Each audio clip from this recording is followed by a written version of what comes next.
تصور صبح اہم خبر سے آپ کو آگاہ کریں۔ الخدمت فاؤنڈیشن پاکستان کا خدمت کا سفر تاحال جاری ہے۔ سیلاب متاثرین کی مختلف مدات میں خدمت کے بعد اب کسان بحالی پروگرام کے لیے الخدمت فاؤنڈیشن کی جانب سے ایک تقریب کا انعقاد کیا گیا، جس کے مہمان خصوصی الخدمت فاؤنڈیشن پاکستان کے صدر محمد عبدالشکور خان تھے۔ اس موقع پر 100 سے زائد کسانوں میں ریلیف پیکج تقسیم کیا گیا۔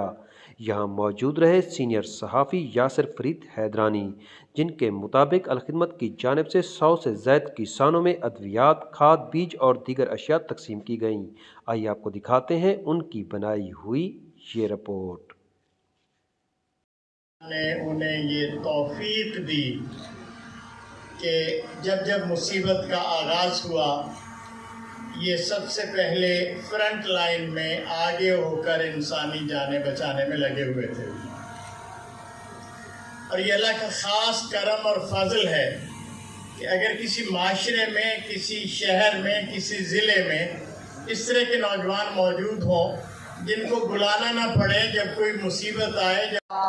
مظہر محمود خان ایڈوکیٹ صاحب، اور جس نوجوان نے اپنی جان اس راستے کے اندر ایسے سمجھے کہ اپنی جان کو خطرے میں ڈال کر لوگوں کی خدمت کی، جناب عزیز اللہ خان قیسرانی صاحب، میں ان تمام حضرات کو شکریہ